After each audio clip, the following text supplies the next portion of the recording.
بسم اللہ الرحمن الرحیم۔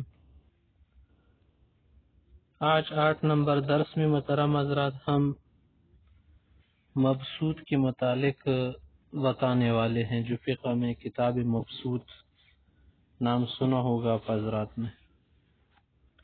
دیکھیں، جیسے احادیث میں صحاح ستہ ہے، بخاری شریف، مسلم شریف، ترمذی شریف، سنن نسائی، سنن ابی داود، سنن ابن ماجہ وغیرہ، یہ جو کتابیں ہیں ان کو صحاح ستہ کہتے ہیں۔ ان کے علاوہ بھی صحاح ہے، لیکن عموماً جب صحاح ستہ کا لفظ بولا جائے نا تو ذہن انہی 6 کی طرف جاتا ہے۔ ان کے علاوہ بھی کتابیں صحیح موجود ہیں، پائی جاتی ہیں اور ساتھ میں جو ہے ان صحاح ستہ میں ایسی حدیث بھی ہے جو دیگر کتابوں سے کم درجے میں ہو سکتی ہے۔ اسی طرح سے صحاح ستہ فقہی یا فقہ میں بھی 6 کتابوں کو علماء کرام صحاح ستہ شمار کرتے ہیں۔ یہ معنی نہیں کہ صرف انہی 6 میں صحیح مسائل ہے اور سب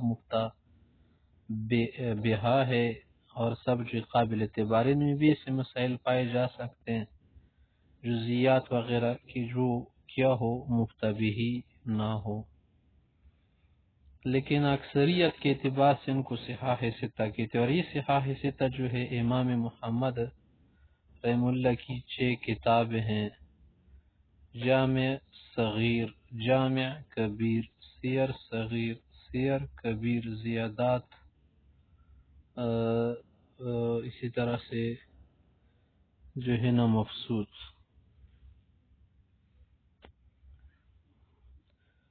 یہ جو 6 کتابیں ہیں نا محترم حضرات، فقہ کی بنیاد ہیں ہمارے حنفی مذہب میں، اور سب مسائل پھر انہی سے لکھی گئے آگے، اور انہی سے جو ہے کتاب فقہ کی لکھی گئی، اور بھی کتابیں لکھی گئی ہے، لیکن یہ جو ہے 6 بنیادی کتابیں ہیں۔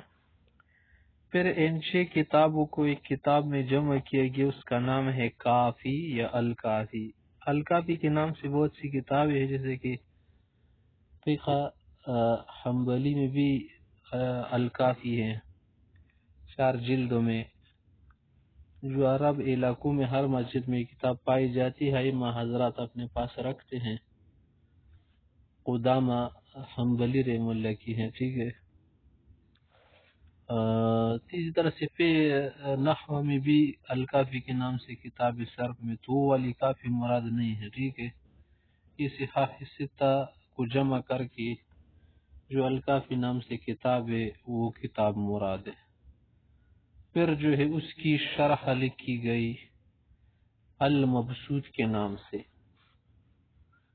مبسوط ویسے بھی بس سے نکلا ہے نا، بس تو تفصیل کا کیا معنی ہے؟ کسی چیز کو مفصل کرنا، کسی چیز کی تفصیل لکھنا، شرح کرنا، وضاحت کرنا، توضیح کے ساتھ کسی چیز کو لکھنا، مزید اس کے ساتھ اضافے کرنا، اس کو مبسوط کہتے ہیں، باسط، مبسوط۔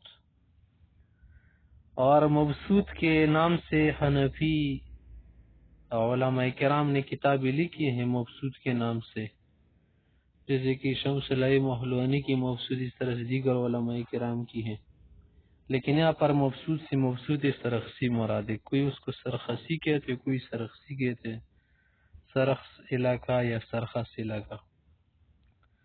تو یہ کتاب جو ہے نا مبسوط سرخسی، یہ جو ہے ایک بنیادی اور قابل اعتماد ذخیرہ ہے۔ ان میں اس کتاب میں جو ہے جزئیات ہے، مسائل ہے، بہت کچھ ہے۔ اور جب مطلق نام لکھا جائے نا کسی جگہ کے کما فی المبسوط، جیسے مبسوط میں آیا ہے، یا صرف مبسوط کا لفظ کہا جائے تو اس سے جو ہے یہی مبسوط سرخسی مراد ہوتی ہیں۔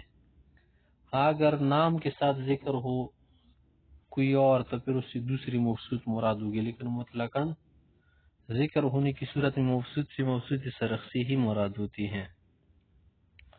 اور یہ امام سرخسی رحم اللہ جو تھے نا، بہت قابل اور بہت ذہین عالم تھے، علم کلام، علم فقہ اور علم اصول میں بہت ماہر تھے، اور اس کی جو کتاب ہے نا مبسوط سرخسی، اپنے زمانے میں لوگوں کے لیے مرجع بن گئے.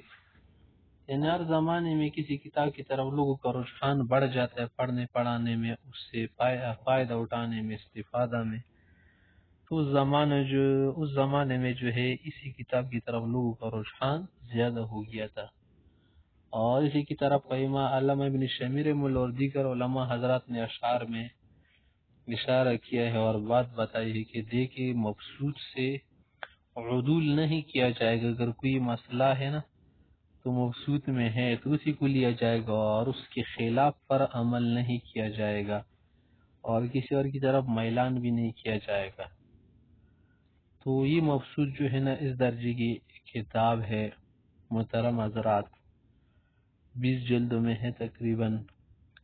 بہت سارے مسائل جزئیات یعنی ذخیرہ ہے فقہ کا.